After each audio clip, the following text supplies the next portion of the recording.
Bonjour à tous, j'espère que vous allez bien. Alors aujourd'hui on se retrouve pour une vidéo sur un sujet que vous m'avez beaucoup réclamé, la maladie de Crohn. Pour cette vidéo, j'ai décidé de vous présenter une de mes amies, puisque pour la petite histoire, quand j'étais plus jeune, j'ai été soignée à l'hôpital Robert Debré dans le service de gastro-entérologie.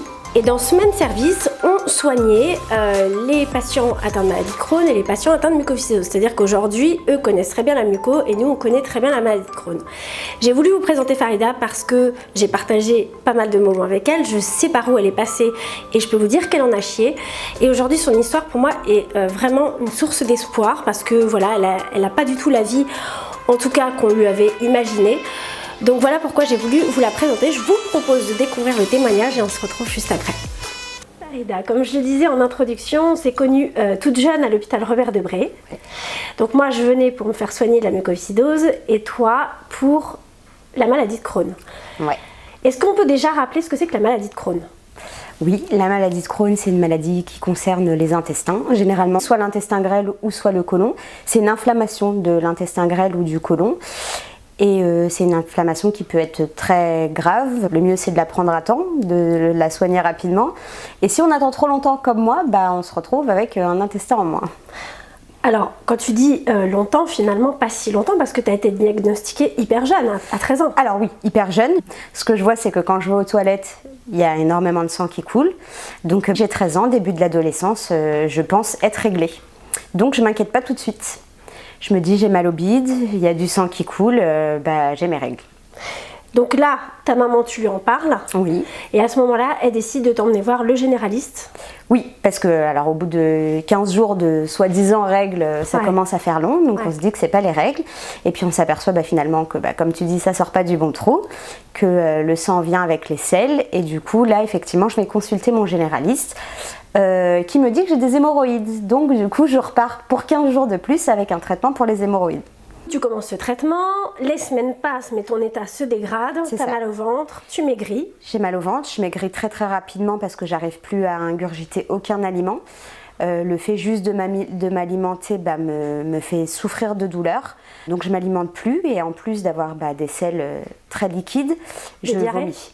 Des diarrhées immenses, je vomis. C'est-à-dire que le moindre aliment ne passe ni par en haut ni par en bas, c'est une catastrophe. Donc là, effectivement, je maigris très très vite, donc on décide de me ramener aux urgences très rapidement.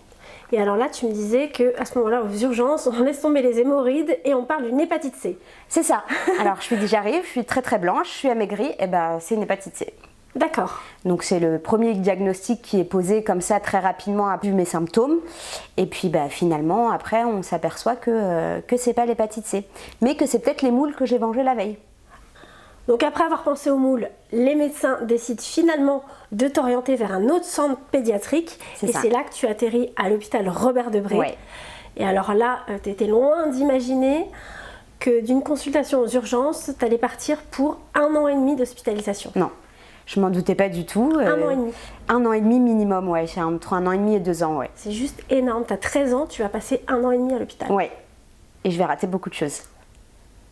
Je vais rater une bonne partie de mon adolescence, de mes premières années collège, puisque mes hospitalisations, ma maladie a été découverte à mon entrée en 6e. Donc c'est toute ma vie qui va basculer à partir de ce moment-là, à partir du moment où je mets les pieds à Robert Debré, qu'on m'annonce que j'ai une maladie chronique, que je vais l'avoir toute ma vie et que maintenant il va falloir apprendre à vivre avec. Donc, qu'est-ce qui se passe à ce moment-là ? Ils se rendent compte, après quelques examens, que ton côlon est complètement foutu en fait. Alors que oui, j'ai trop attendu, que mon côlon est beaucoup trop inflammé et que va falloir le retirer. D'accord, donc on te retire le côlon à l'âge de 13 ans. Oui, on me retire le côlon et il me reste que l'intestin grêle qu'on relie à mon rectum. À ce moment-là, tu n'as plus d'anus quelque part. Alors c'est le seul truc qu'on me laisse, c'est l'anus justement. On relie l'intestin grêle au rectum. On décide quand même de le mettre au repos en te posant donc, ce qu'on appelle une poche, c'est une iléostomie, c'est ça ? C'est ça, une iléostomie, exactement.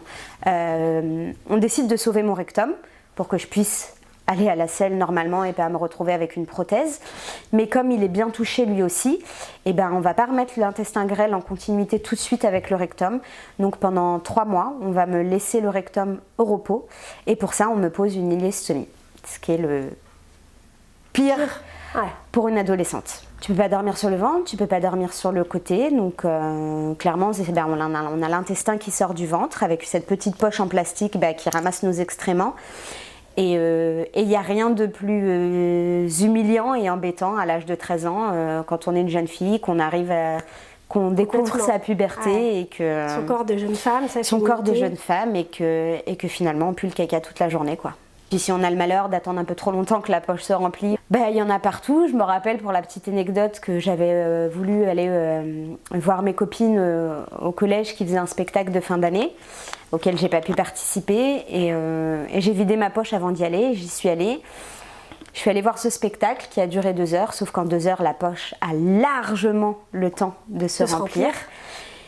Et complexée et gênée de dire que je dois aller aux toilettes toutes les 5 minutes et puis vider la poche dans un lieu public, c'est pas le top parce qu'il faut quand même nettoyer, etc. J'ai laissé la poche se remplir et elle a explosé dans mon pantalon.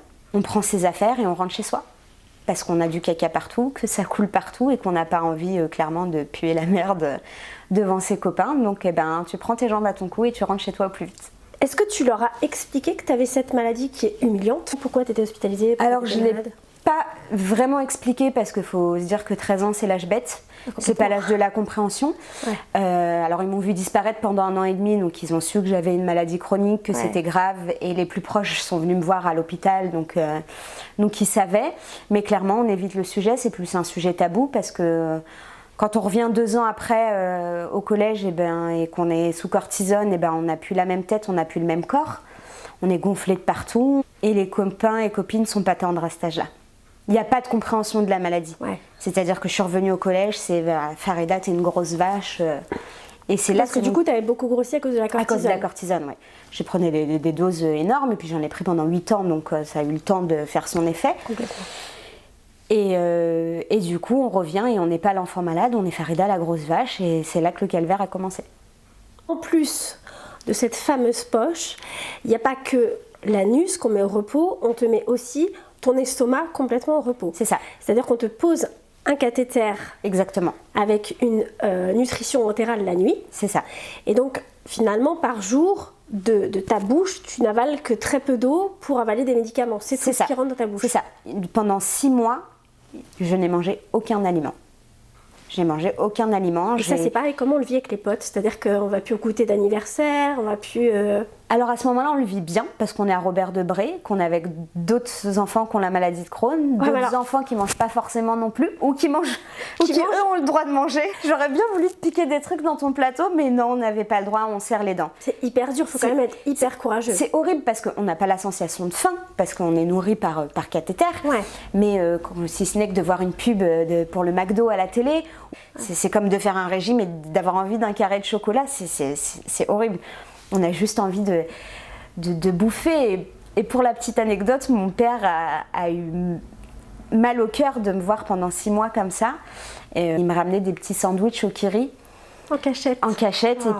Et puis c'était horrible parce qu'il ne me donnait pas le sandwich en entier. Il me les découpait comme un petit moineau, des petits bouts de pain de mie et de kiri, histoire de me soulager et de me faire un peu plaisir, quoi.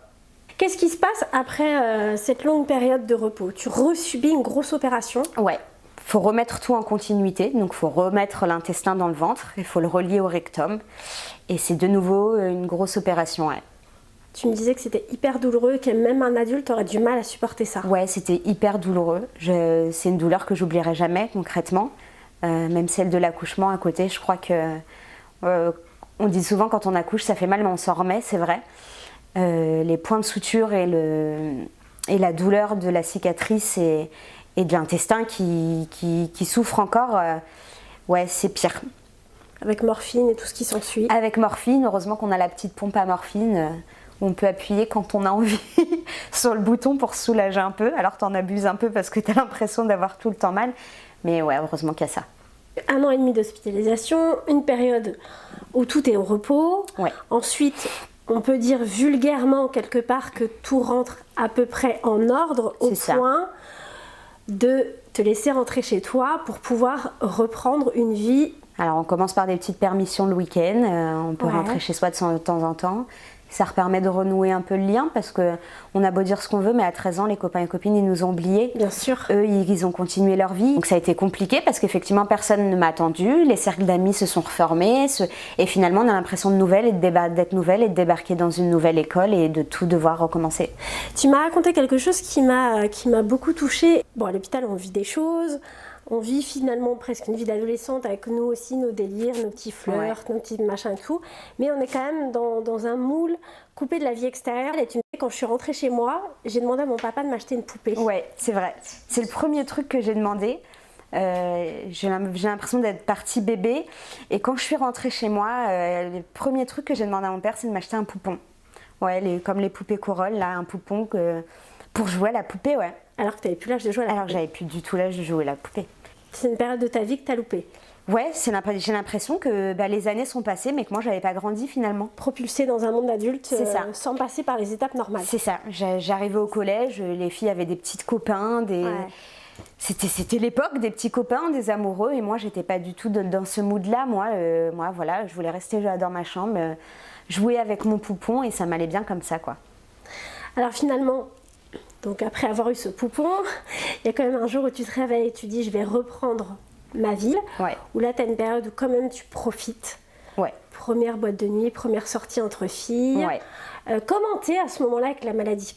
Qu'est-ce que tu as comme traitement? Je suis sous Immurel, je suis sous Pentasa, donc pas mal de comprimés. J'ai une nutrition à la maison. Donc tu mets une sonde la nuit? Une sonde la nuit, ouais. Ça a été dur. Ça a été dur parce que alors, je vais déjà à Robert Debré en stage 15 jours pour apprendre à me mettre cette sonde toute seule. Parce qu'il faut quand même, il faut quoi? Il faut te réalimenter ou il faut encore laisser ton estomac? Alors il faut me réalimenter parce qu'en fait à un moment donné, quand je suis rentrée chez moi et que je me suis fait traiter de grosse vache à longueur de journée, et je voulais plus du tout m'alimenter. J'étais grosse. Et pour moi j'étais pas grosse à cause de la cortisone, même si je savais que c'était la cortisone. Pour moi, si je mangeais plus, j'allais maigrir. Même en prenant cette cortisone, j'allais maigrir. Et du coup, j'ai reperdu pas mal de poids. Et du coup, mes parents m'ont ramenée en urgence à Robert Debré. Et là, on m'a donné cette nutrition la nuit pour que je puisse regrossir et reprendre du poids. J'arrive à Robert Debré, on me forme pour m'apprendre à me mettre cette sonde toute seule. Ça n'a pas été facile. C'est pas agréable du tout de s'enfiler une sonde dans le nez toute seule. C'est l'horreur. Et toutes les nuits, tous les soirs, pendant un mois, je suis branchée avec cette sonde la nuit pour m'alimenter. À quel âge tout se stabilise à peu près? Honnêtement, à ma seconde, mes premières années lycée, ouais. 16-17 ans. 16-17 ans, je commence vraiment à reprendre une vie plus calme, où j'ai juste des traitements par voie orale avec des médicaments et où j'ai juste des comprimés et j'ai une prise de sang par mois et là ça redevient plus calme. Et je suis plus en accord avec moi-même et je suis surtout plus en accord avec la maladie. Là, tu rentres dans une vie de petite femme, avec les premiers flirts. Ouais. J'imagine que la maladie de Crohn, tu l'as toujours, même si elle est stabilisée. Et que clairement, quand tu as envie d'aller aux chiottes, ça n'attend pas. Non. C'est toujours la même chose. Donc comment on fait pour parler de choses assez humiliantes auprès d'un garçon? Parce qu'un garçon, il a l'image d'une femme. Une femme, c'est propre, ça sent bon, ça fait caca des paillettes. C'est ça. Voilà. Comment on arrive à dialoguer sur ça? J'en ai pas parlé tout de suite. Est-ce que tu te privais dans tes flirts à cause de ça? Ouais, clairement oui. Clairement oui. Faut savoir que j'ai une cicatrice qui fait tout le ventre, qui est mon plus gros complexe dans ma vie. Donc j'en ai deux. J'en ai une qui fait tout le ventre comme ça, et j'en ai une autre comme ça, celle de la poche.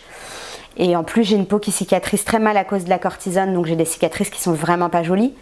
C'est mon plus gros complexe, donc on n'en parle pas, on se déshabille pas, on flirte.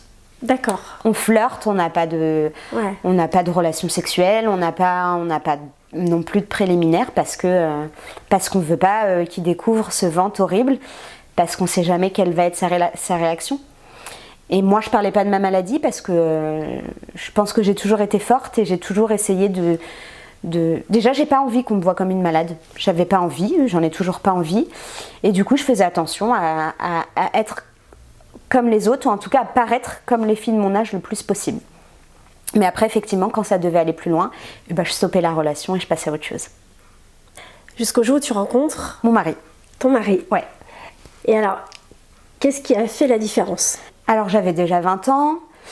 Mon mari, il faut savoir qu'au début on était amis, tous les deux, et qu'au début c'était mon confident.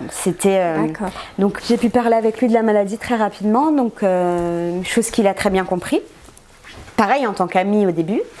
Donc on dialoguait, on parlait de la maladie, il me conseillait, il prenait de mes nouvelles et après le temps a passé et on s'est dit pourquoi pas. Et malgré ça, j'ai quand même mis du temps à montrer ma cicatrice et mon ventre. Mais j'avais annoncé la couleur avant. J'avais dit, je te préviens, j'ai une cicatrice horrible sur le ventre. Quitte à grossir le truc, comme ça, bon, quand tu vois le truc, bon, ça paraît moins grave. Ouais. Mais voilà, c'est quelqu'un de compréhensif, qui m'a acceptée comme je suis. Et c'est ce qui a fait toute la différence. Toute la différence au point de ne plus avoir de tabou, parce que tu me racontais des petites anecdotes où, par exemple, une fois, tu as été faire tes courses. Ouais. Où tu t'es fait dessus, clairement. Ouais. Au début, j'ai pas rigolé. Tu faisais tes courses et alors là, c'est le drame. Et bah ouais, première petite course ensemble. On n'habitait pas encore ensemble, mais première course ensemble. Et puis on est à la caisse d'Auchan et puis j'ai envie d'aller aux toilettes. Sauf que je lui dis pas que j'ai envie d'aller aux toilettes. Je me retiens, je me retiens et je fais sur moi. Et du coup, bah là, je suis obligée de lui dire. J'aurais peut-être dû lui dire avant, finalement. Et du coup, je suis obligée de lui dire. Et je lui dis, bah écoute, faut qu'on pose les courses. Et il faut que j'aille aux toilettes. Bah, ça peut pas attendre. Non, parce que là, j'ai fait sur moi. Donc, il faut même qu'on s'en aille, en fait. Et du coup, il m'a regardé, il m'a dit, bah, on y va. Bah, ça te met plus à l'aise, ça te met plus en confiance. Et puis, tu te dis, ouais, bon, bah, c'est sûrement le bon. Ouais. Qui dit le bon, dit un mariage. Ouais. Et surtout, l'envie de maternité. Ouais. Alors que, médicalement, on t'avait limite dit d'exclure ce mot de ta vie, en fait. Carrément. Tiens, on me l'avait dit. La première fois qu'on m'en a parlé, c'est quand j'étais à Robert Debré. Sauf que j'avais 14 ans. Donc, à 14 ans, quand on me dit que tu n'auras pas d'enfant... C'est pas grave. C'est pas grave. C'est pas grave, bon bah ok, j'aurai pas d'enfant. Je suis moi-même une enfant, donc c'est pas grave. Quand j'ai rencontré mon mari, on en a parlé et je lui ai dit que je pourrais pas avoir d'enfant. Et il m'a dit, mais on va quand même aller voir un autre médecin, se renseigner si effectivement c'est bien le cas ou pas. Et donc on a été consultés ensemble et effectivement le médecin m'a dit, mais avec tous les traitements que vous avez pris, vous avez les ovaires qui ne fonctionnent plus. La cortisone, l'Immurel, surtout l'Immurel, vous pourrez pas avoir d'enfant. Donc on a commencé à parler d'adoption, à envisager d'autres solutions. Et moi j'ai toujours voulu être maman, j'adore les enfants et j'ai toujours voulu être maman jeune en plus. Donc on s'est dit on va tenter. Ça prendra peut-être 1 an, 2 ans, 3 ans. J'avais 22 ans, donc je me suis dit bon, je faisais mes petits calculs à me dire si ça prend 3 ans, bah, ce sera 25 ans, c'est top, machin. Et je suis tombée enceinte au bout d'1 mois. Il y avait des précautions à prendre ou pas? Alors déjà on prend plus d'Immurel quand on est enceinte, ça c'est à éviter. On essaye de prendre le moins de traitements possible parce que c'est pas bon pour le bébé, donc plus d'Immurel, plus de cortisone. Et bizarrement la grossesse pour les femmes qui sont atteintes de maladie de Crohn calme la maladie. Parce qu'on a les intestins qui prennent moins de place, qui sont plus compressés et du coup qui sont un peu comme dans un cocon finalement et qui s'endorment et qui se tiennent bien. Et du coup c'est plutôt calme pendant la grossesse et ça se passe plutôt bien généralement. Donc on se ménage, c'est comme toute personne qui est malade, on fait attention, on essaie de se reposer tant qu'on peut et surtout comme on n'a pas de traitement, on fait bien attention à ce qu'on mange. Afin d'éviter les rechutes ridicules à cause de j'ai mangé trop de fibres, etc. Donc si on surveille bien son alimentation, on peut tenir 9 mois sans traitement pendant la grossesse, nickel. Et une qui va bien, une en bonne santé. C'est ça.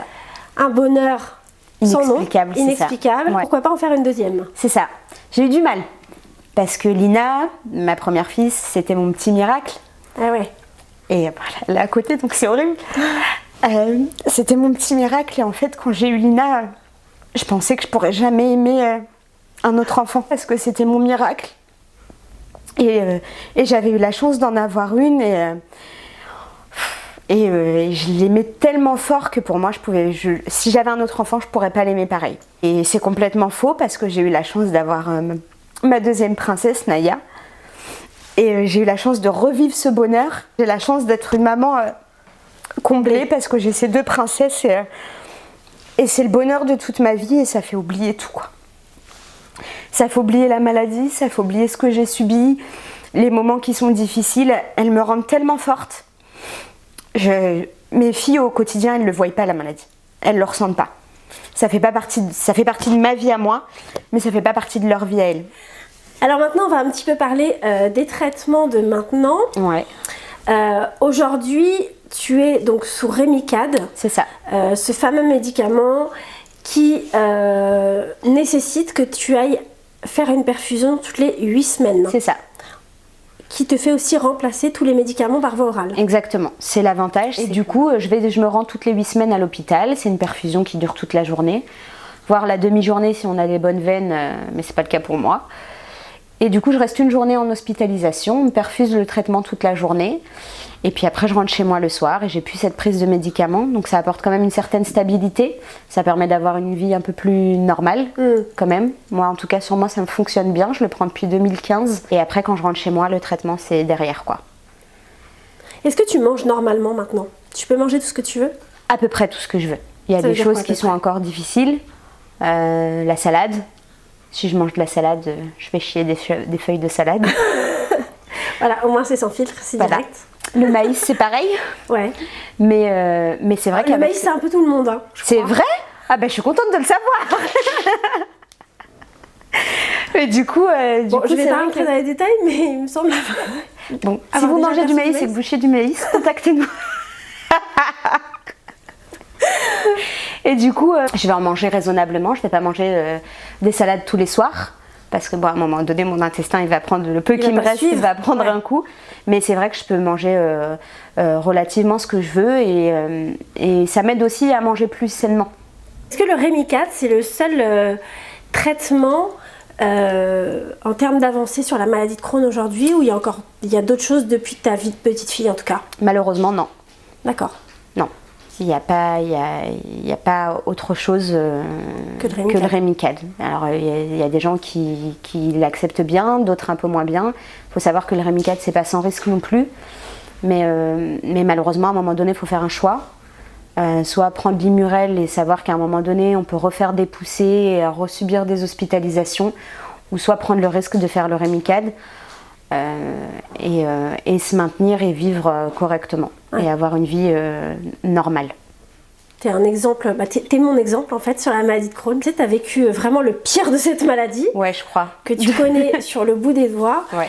Et c'est vrai que heureusement, la maladie de Crohn, comme chaque maladie, chaque cas est différent. Ouais. Est-ce que tu aurais un message à adresser pour peut-être aider certaines jeunes filles ou certaines adultes à vulgariser leur maladie et en parler plus facilement? Je pense que le premier pas déjà, c'est d'accepter la maladie. Malheureusement, elle est là, on n'a pas le choix, il faut qu'on vive avec. Sinon, on ne vit pas, on n'avance pas et on ne fait plus rien. Et on se laisse mourir. Et je pense que la meilleure option, c'est d'accepter la maladie. Et une fois qu'on l'a acceptée, on arrive à même en rire, à en parler plus facilement et à en parler aux autres et à faire comprendre ce qu'est la maladie aux autres. Mais vraiment, l'accepter soi, c'est la clé. Et il faut toujours se dire qu'il y a pire que soi. Il y a des maladies qui sont bien pires, comme le cancer, comme... aujourd'hui, on a de la chance d'être dans un pays où on a les traitements et on peut se soigner. Il faut accepter de se faire soigner, accepter la maladie et on peut avancer et on peut vivre normalement. Je pense que j'en suis la preuve. Comme tu disais, j'ai subi vraiment le pire de la maladie. Je suis passée par des moments vraiment compliqués et difficiles, surtout à l'adolescence. Mais aujourd'hui, j'ai réussi ma vie. J'ai des enfants, j'ai un mari qui m'aime, que j'aime et tout est possible. Si on est fort, on peut tout affronter. Merci beaucoup. Merci à toi. Voilà, cette vidéo est maintenant terminée. J'espère qu'elle vous aura plu. N'hésitez pas à me laisser des petits commentaires, à liker la vidéo et bien sûr à la partager. Vous abonner à ma chaîne. Je vais vous mettre pas mal de liens parce que Farida a décidé d'ouvrir son compte Instagram où elle va pouvoir partager son quotidien mais aussi donner quelques conseils, donc vous allez pouvoir la suivre. Et pour finir, n'oubliez jamais que c'est pas parce qu'on est malade que la vie s'arrête et ne laissez jamais personne vous dire que dans votre vie rien ne sera possible. Je vous embrasse et je vous dis à très vite.